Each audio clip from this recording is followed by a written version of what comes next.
ada segi hijau lah. Nanti kosong, yang ni masih sampai kosong dia. Pulang lah dia sampai nak turun. Ni yang boleh aku ya tak cakap. Lain kali kita cakap.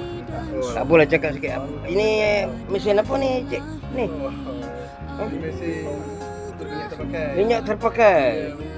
Inovasi baru daripada rakyat Malaysia eh. Ni rakyat Malaysia yang punya inovasi kan? Ya, Bukan tuan yang cipta ni. Tuan yang cipta ke? Oh, baguslah aku dapat tuan. untuk membantu rakyat. Tuan siapa nama tuan? Iskandar. Iskandar eh. Kerana dulu ada maknanya kelayakan dari segi apa tu? Qualification.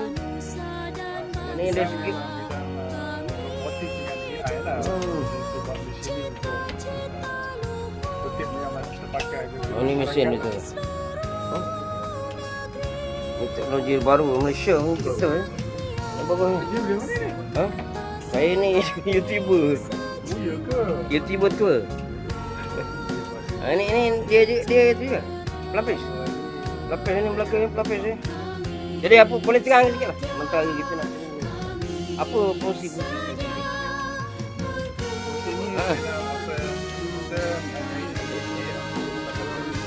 tuang minyak terpakai dia dapat mana dituang ni mana tu? dekat sini Oh, nanti tuang dia sini. dia kena download apps dulu. Oh, dia kena app dulu, app dia. Download apps.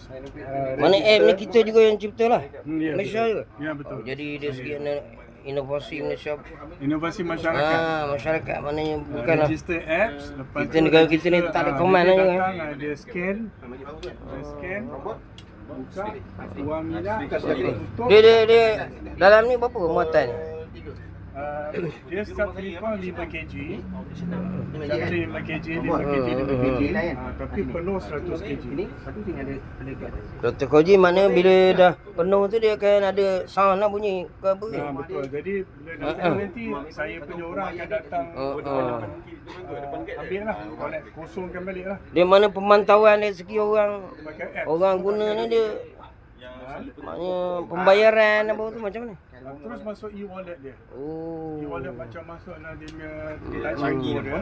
Lepas tu dia boleh transfer daripada e-wallet, boleh transfer pada bank dia sendiri lah. Maybank ke, CIMB ke. Jadi mudah-mudahan lah inovasi kita ni berjaya. Mungkin nanti orang luar negeri pun ambil kita punya ni idea ni. InsyaAllah. Jadi mudah-mudahan tambah. Lepas tu kita buat dia sana.